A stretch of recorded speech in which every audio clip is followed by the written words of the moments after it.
Welcome, traveler. As the night settles in and the fire glows warmly before us,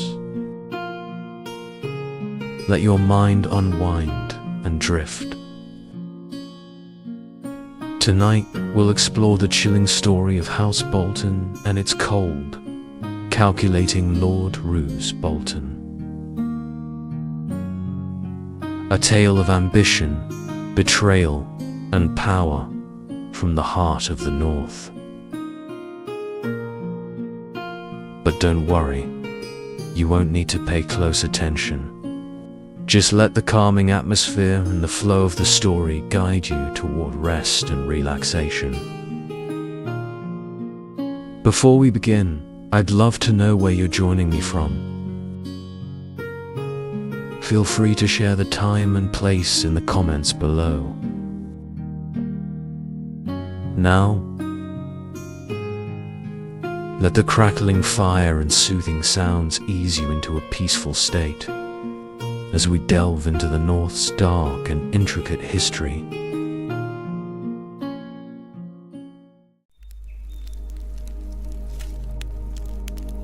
Under the dark skies of Westeros, the story of House Bolton unfolds. A tale as cold and terrifying as the northern winds. The Bolton sigil, a red flayed body suspended upside down, outlined by a white X on a black field, is more than just a banner. It is a reflection of the house's very soul. The flayed man speaks volumes of the Boltons' ruling style. Merciless, uncaring of loyalty, untouched by the need for alliances or winning hearts. Their rule thrives on fear, intimidation, and the kind of terror that lingers long after the body and mind are broken. For centuries, the Boltons took pride in their barbaric legacy. The practice of flaying their enemies was not merely a method of torture, but a tradition, a cruel art passed down through generations. That they emblazoned this horror on their sigil only reveals how proud they were of their capacity for suffering, both physical and psychological. It's no small feat to stand out as one of the most despicable houses in the cutthroat world of Game of Thrones. Yet, alongside the likes of Walder Frey, the traitor, and Joffrey Baratheon, the tyrant, Ramsay Bolton rises as a true contender for the title of the cruelest. The bastard son of Roose Bolton, who ruled the Dreadfort in the north, Ramsay's deeds make his very name an echo of dread. Born out of violence, Ramsay's life followed the same twisted path. He was a monster both by nature and nurture, destined to bring ruin to his house. It was he who would murder his own father and feed his stepmother and infant brother to his hounds. The same hounds that would later turn on him, starving, vicious, and loyal no more. Sansa Stark, one of Ramsay's victims, learnt his brutal ways and, in the end, orchestrated his demise. Ramsay, ever the monster, was devoured by the very beasts he had trained. But Ramsay's cruelty wasn't his alone. It ran deep in his family. His father, Roose Bolton, was a man of cold calculation, cruel in his own right, but in a measured, distant way. Yet Ramsay's nature seemed to run fiercer, angrier, as though his cruelty pulsed in his veins. His mother spoke of a difficult, angry child, and it was a servant named Reek who raised Ramsay, shaping him into something darker. Reek taught him the ways of violence, how to kill and how to rape the girls he fancied. And when Ramsay became a man, he inflicted this same fate on his captive, Theon Greyjoy, stripping him of identity until Theon himself became Reek in name and spirit. Without proper guidance or arms training, Ramsay's swordsmanship was as wild and vicious as the man himself. He fought with reckless brutality, a reflection of the darkness that had been nurtured within him. Once, there had been hope in House Bolton. Roose had another son, Domric, a legitimate heir who was known for his kind nature. An unusual trait in his family, but that light was snuffed out quickly. As Ramsay, driven by jealousy, poisoned his half-brother, ensuring there would be no rival for his claim. The Northerners, who long endured the reign of House Bolton, breathed a sigh of relief when the house finally met its end. But while the Boltons are no more, the scars they left behind remain etched into the hearts and minds of their victims. And as the characters of Game of Thrones grapple with the haunting memories of their time under the Boltons' cruel thumb, we, too, are left to ponder how abuse seeps into the bones of a family, how it is learned and passed on, stretching far beyond the lifetime of its original perpetrators.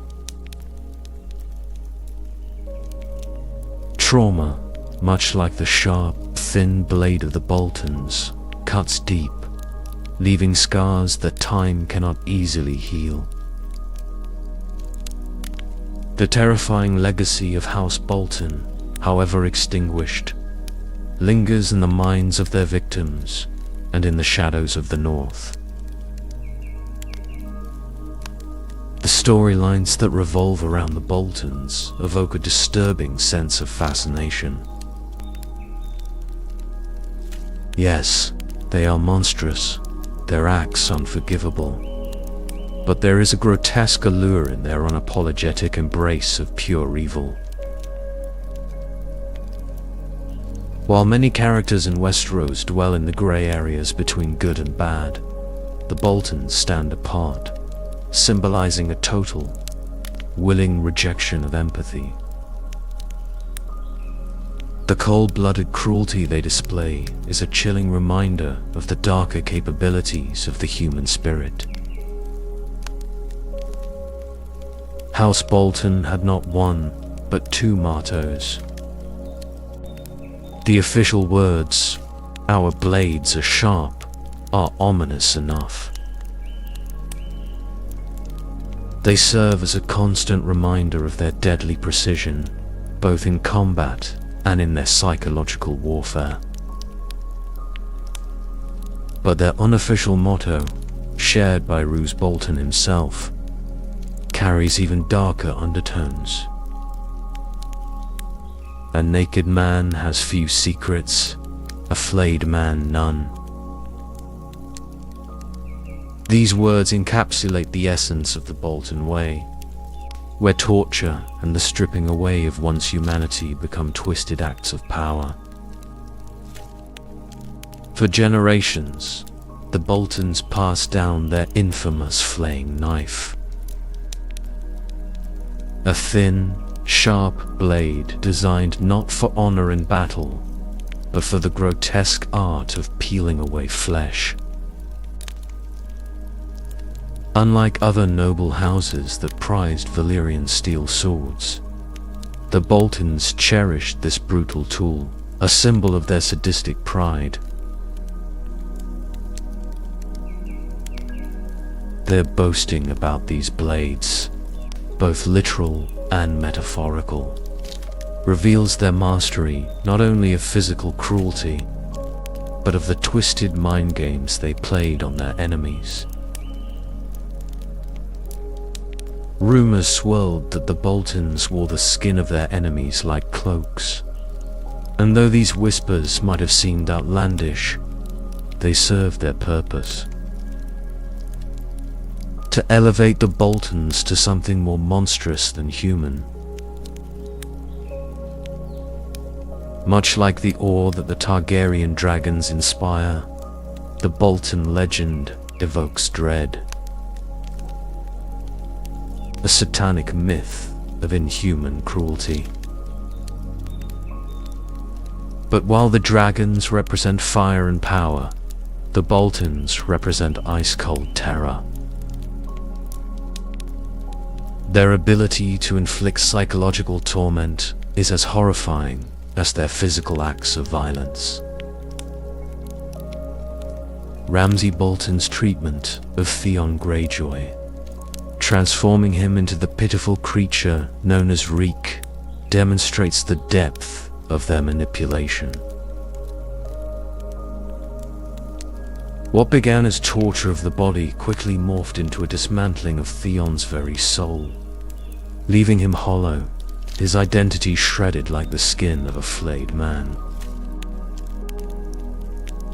And for Sansa Stark, already a survivor of Joffrey Baratheon's cruelty, Ramsay proved to be a nightmare far beyond anything she had ever faced. In the prelude to the Battle of the Bastards, we witness Ramsay's mastery of psychological warfare. The sight of burning flayed men, displayed like trophies on the battlefield, served to weaken the resolve of Jon Snow's army. And when Ramsay used Jon's younger brother, Rickon, as bait, it was clear. House Bolton's cruelty knew no bounds. They did not merely kill. They broke the spirit, shattered the mind, and crushed hope itself. The sigil of House Bolton, red, white, and black, paints a gruesome portrait of their nature. The red is the color of blood, ruthless and unyielding, a symbol of their thirst for power and domination. In the books, the background of the sigil is pink, evoking the disturbing image of flayed skin. Yet in the show, the backdrop was changed to black. A shift that deepened the sense of bottomless terror that the Boltons embody.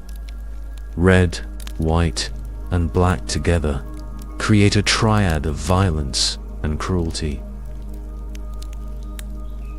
each color hinting at the different facets of their dark legacy.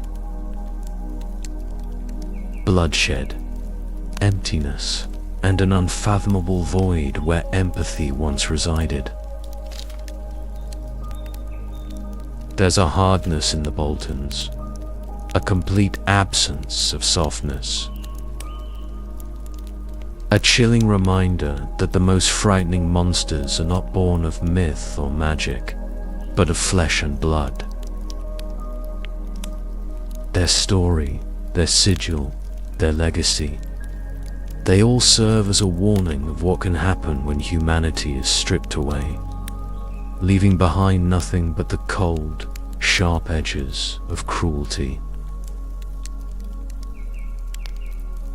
Instead of boasting about nobility or honor, the Bolton sigil reveals something far darker. Their pride in their willingness to commit unspeakable acts of violence and torture.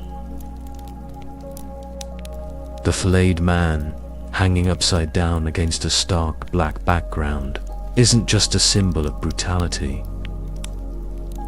It's a promise. The Boltons don't simply kill their enemies. They break them in mind and body, using pain as both a weapon and a message.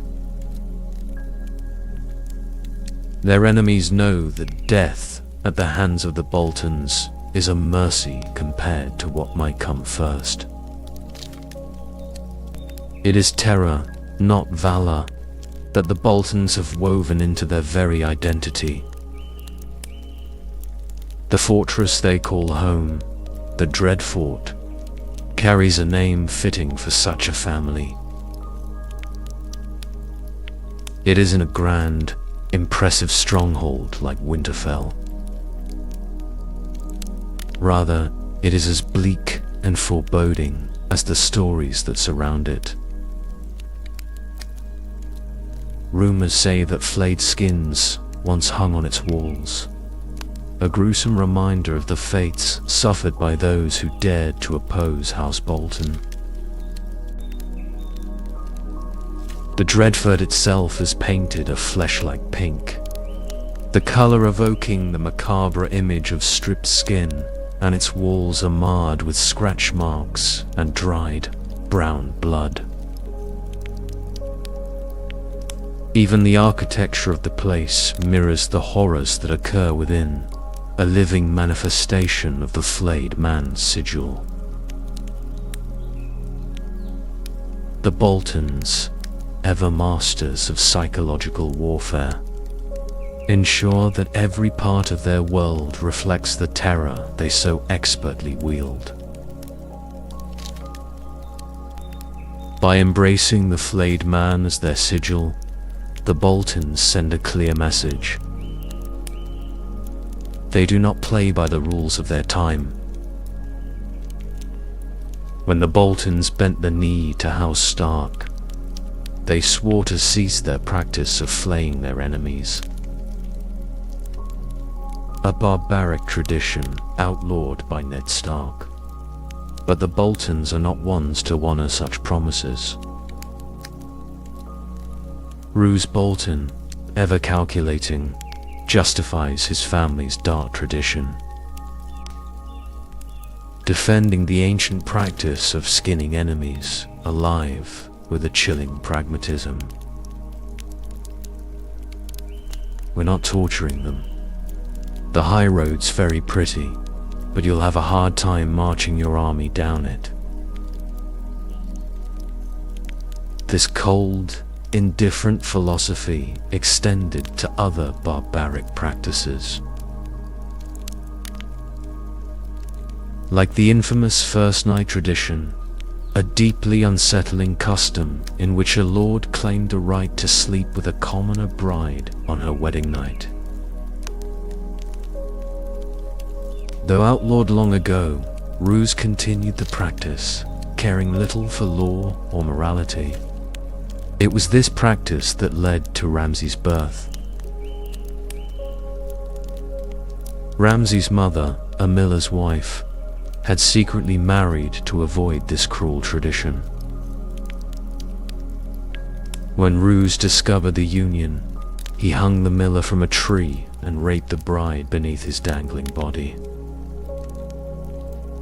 Ramsay was the result of that brutal encounter, conceived in violence and raised in cruelty.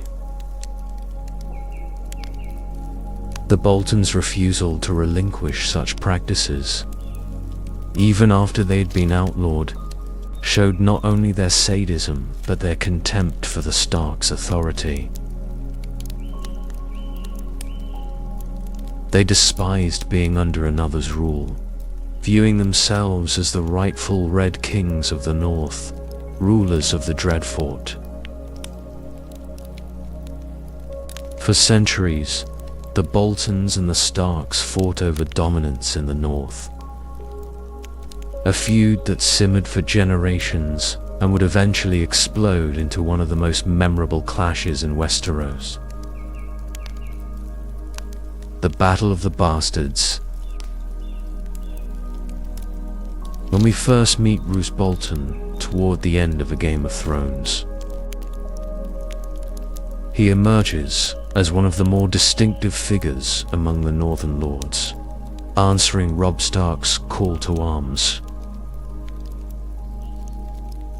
Like a shadow in the room, Roose immediately stands out, not just for his cold demeanor, but for his calculated demand to command the Northern armies. Robb, young but determined, refuses to relinquish control of his forces.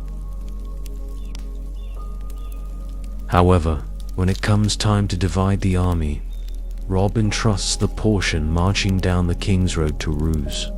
Despite the unease, Roose stirs in him. It's not the rumors of the Dreadfurt's flayed skin chamber, nor Roose's soft, unsettling voice, or his pale, unnerving eyes that cause Robb to hesitate.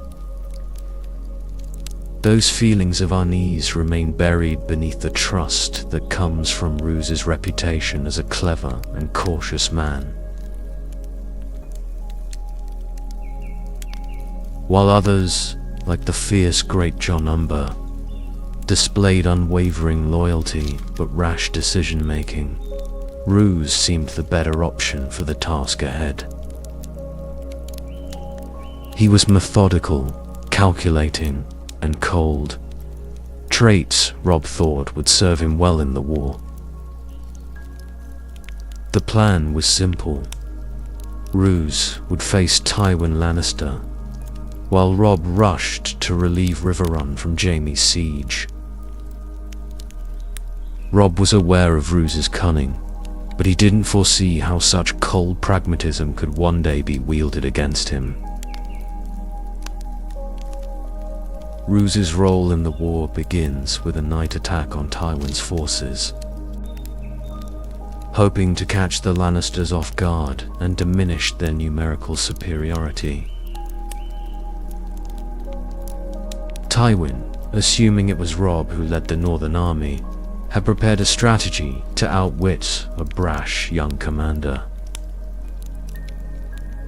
But Roose Bolton was anything but brash. His cautious, deliberate approach played right into Tywin's assumptions. However,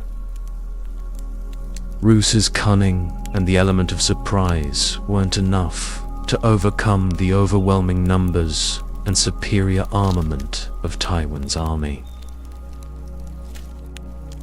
The Northern forces suffered defeat at the Battle of the Green Fork. Many have since speculated that Roose may have lost the battle on purpose, that he had already begun plotting with Tywin Lannister. But even George R.R. Martin himself has disputed this theory, suggesting that Roose hadn't yet chosen his side.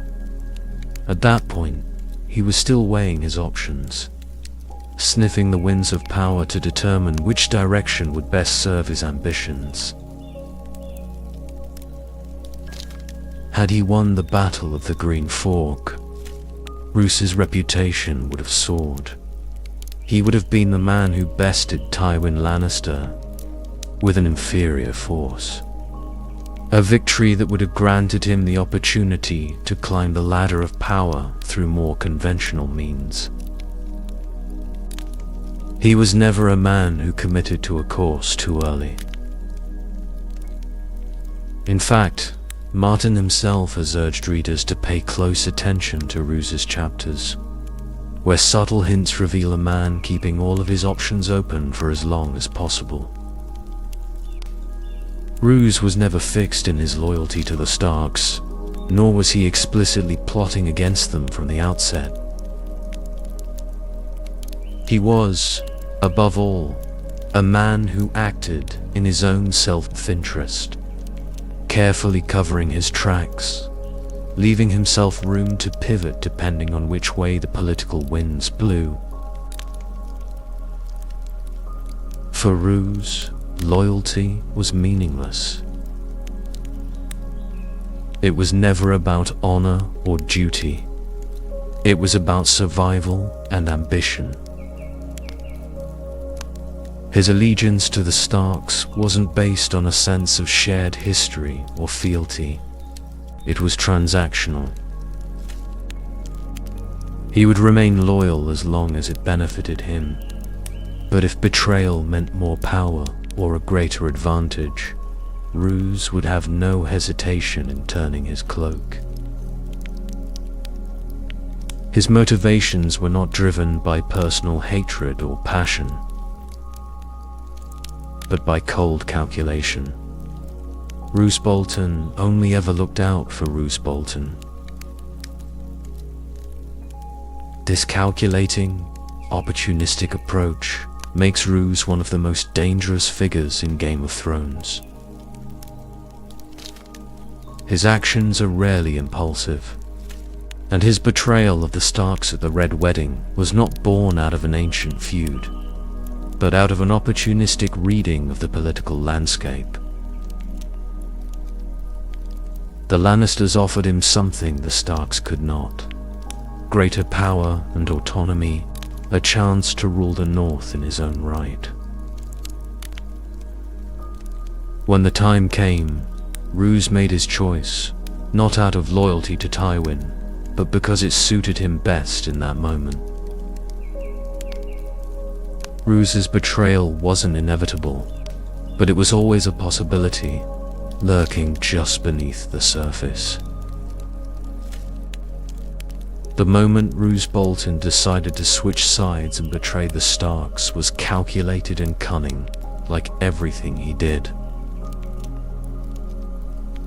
He sent part of his army, those who were most loyal to the Starks, but not a single one of his own Bolton men, to Duskendel, knowing full well that it was a trap. This betrayal wasn't an isolated act of treachery, but part of a larger pattern. Roose had long been manipulating the war to benefit himself, regardless of which side ultimately emerged victorious.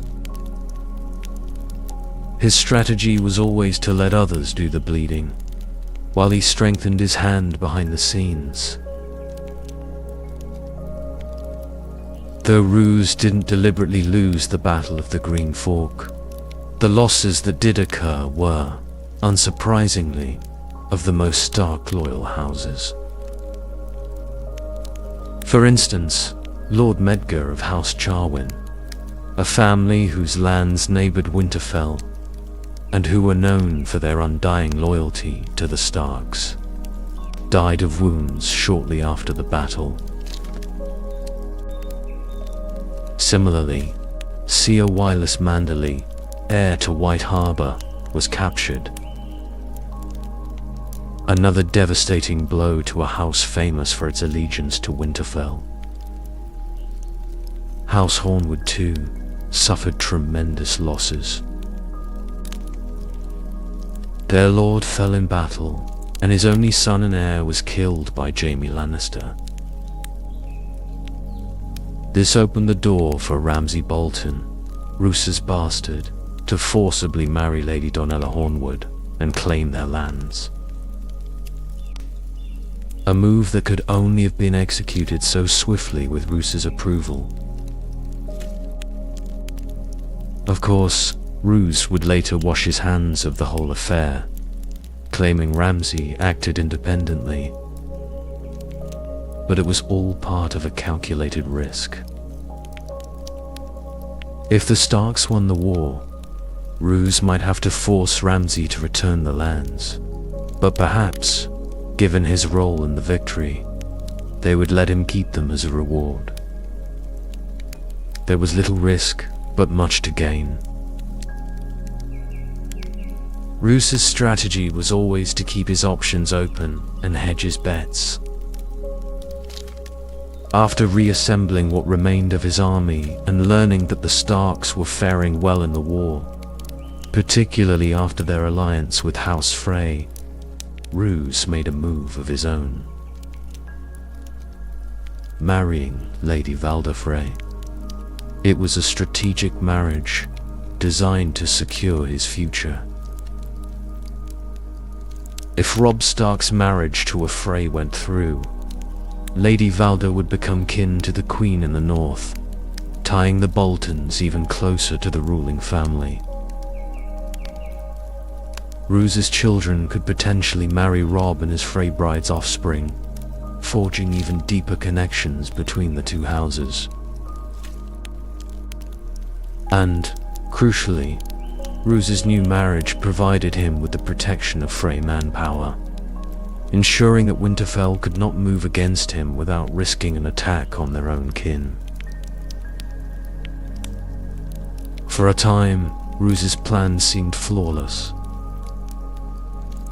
He was positioning himself as an indispensable ally to the Starks, maneuvering his way into the upper echelons of power.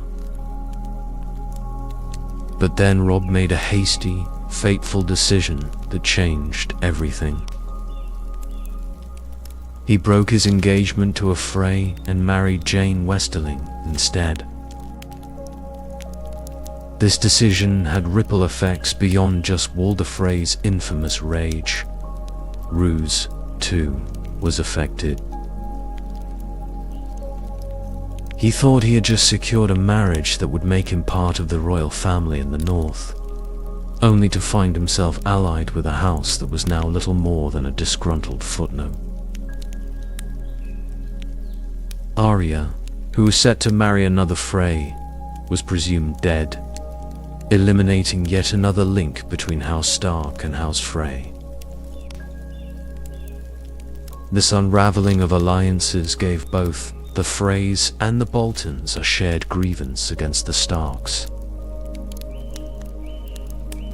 They had been cut out of what could have been an incredibly powerful inner circle, and their ambitions were shattered.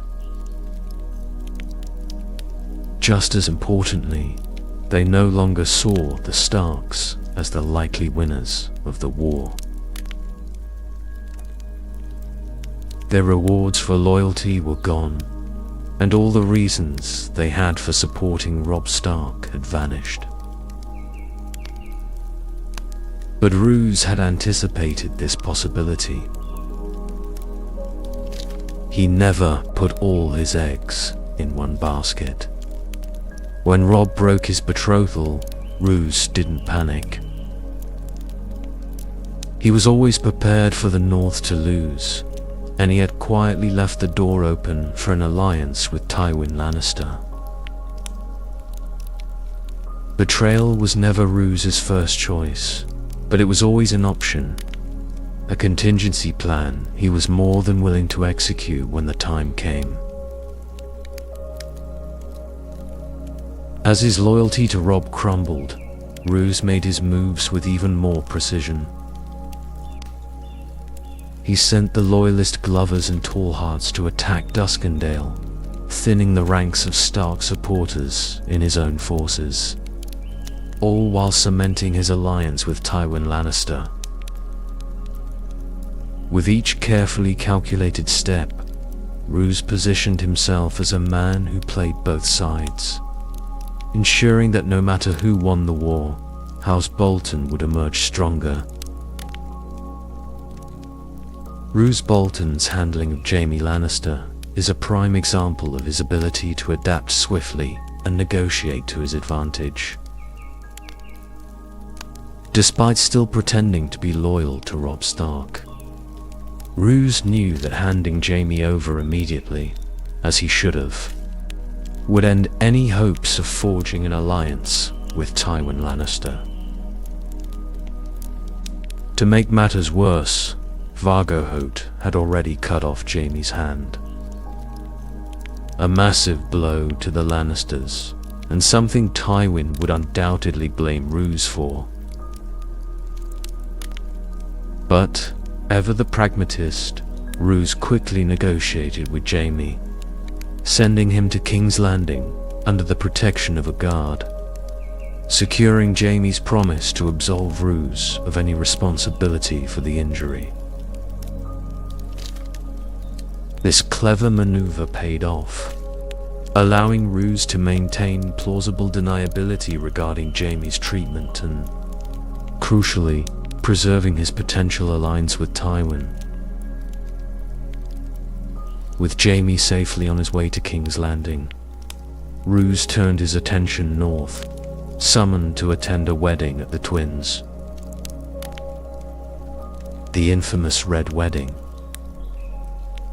Ostensibly, he was part of Robb Stark's plan to retake his homeland from the Ironborn. However, Roose took his time leading his army, which was telling in itself.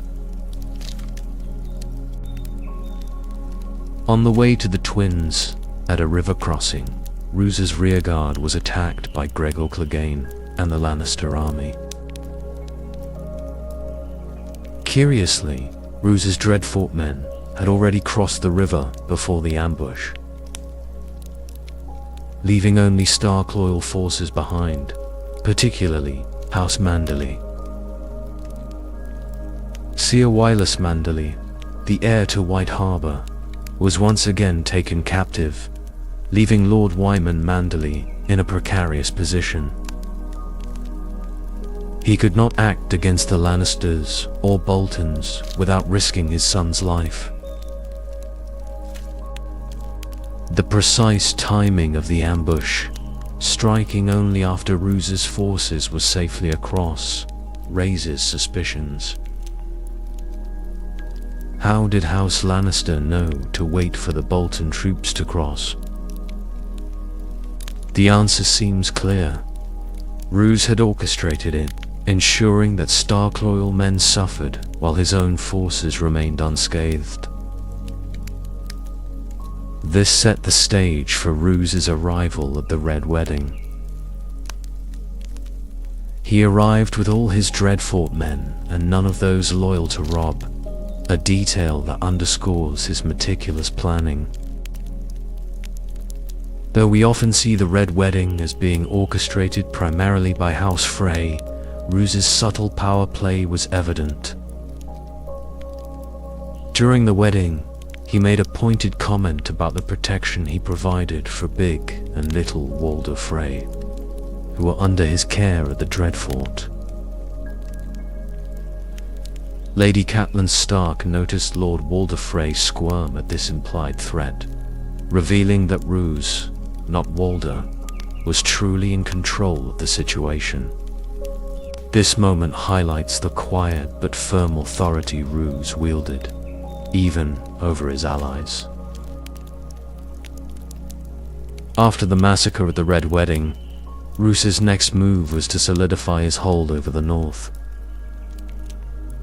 He marched north, now openly aligned with House Lannister, aiming to claim the region in the name of House Bolton.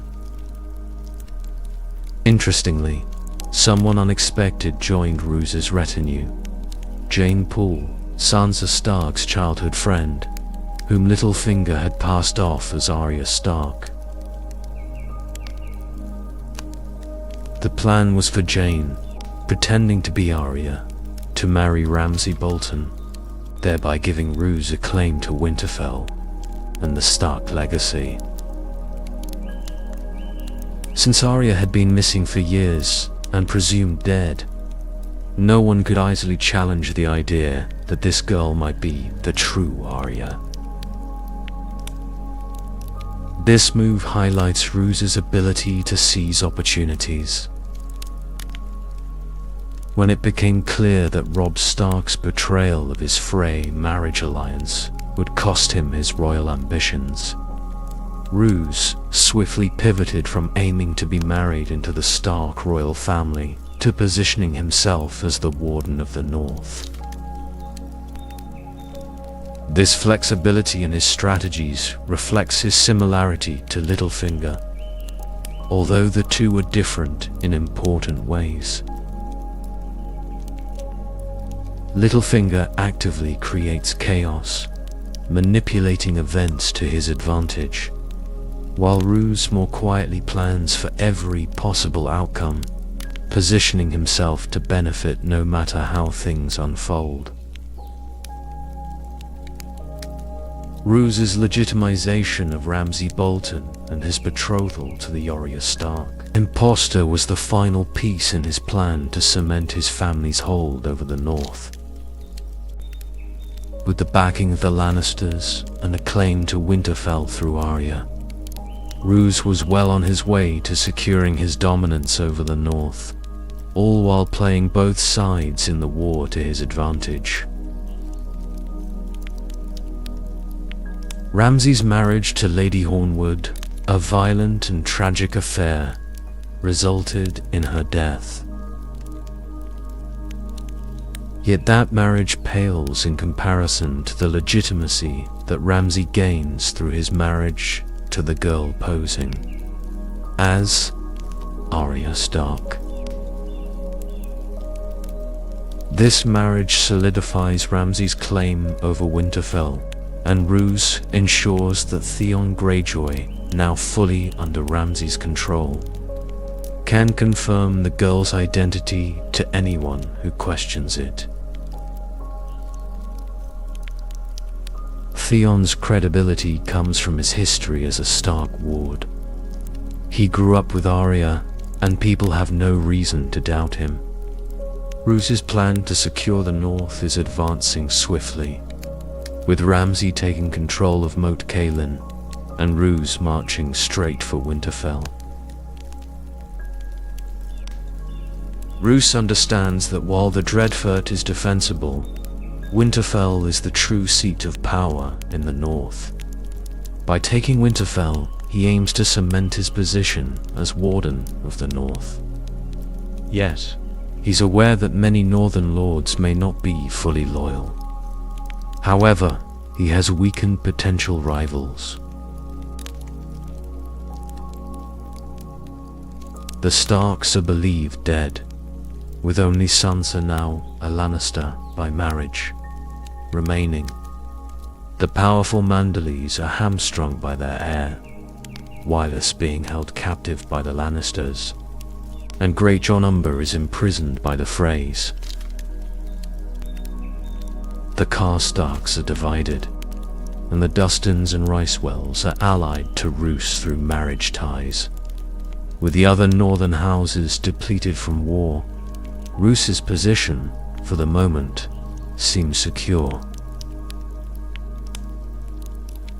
But an unexpected challenge emerges.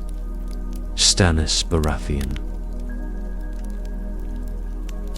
Stannis has marched to the north and threatens Roose's claim to power.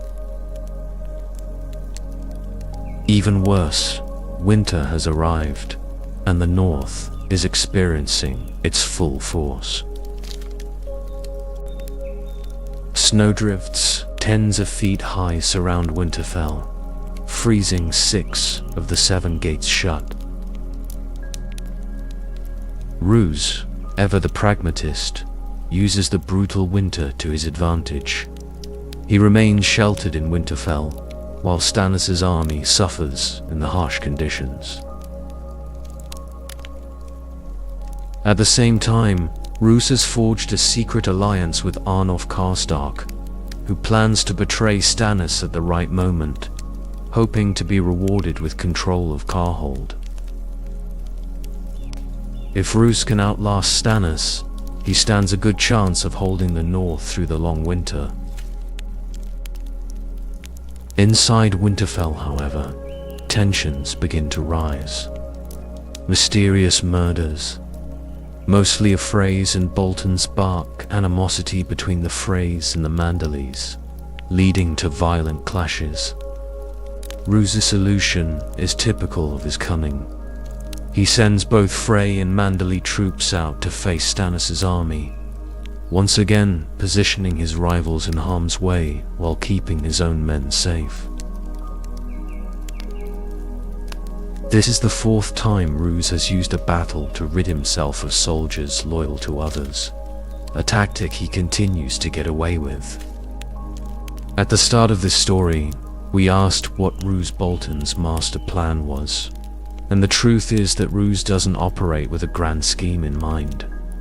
He is an opportunist, cautious, but always ready to shift with the changing tides of power. He plans meticulously and seizes opportunities as they arise. But while Roos's immediate strategy seems to be working, the cracks in his foundation are beginning to show. Roose has built his power on the belief that the Starks are no more. Yet, unbeknownst to him, Bran and Rickon Stark are still alive, and House Manderley is actively searching for Rickon.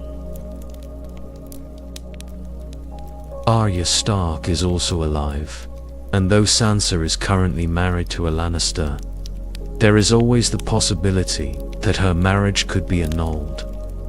Even Jon Snow, thought to be merely a Stark bastard, might hold a legitimate claim if Robb Stark had legitimized him before his death. The survival of the Stark children means that Roose's claim to the north is far from secure.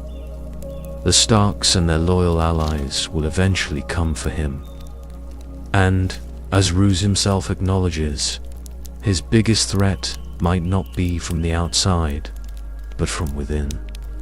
Ramsay, his natural-born son, is a vicious and ambitious killer. Roose knows exactly what Ramsay's capable of, and is acutely aware that his own days are numbered.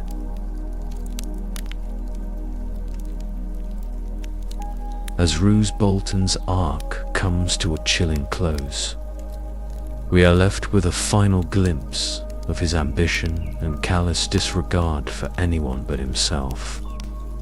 Aware of his own mortality, Roose harbors no illusions about his eventual fate.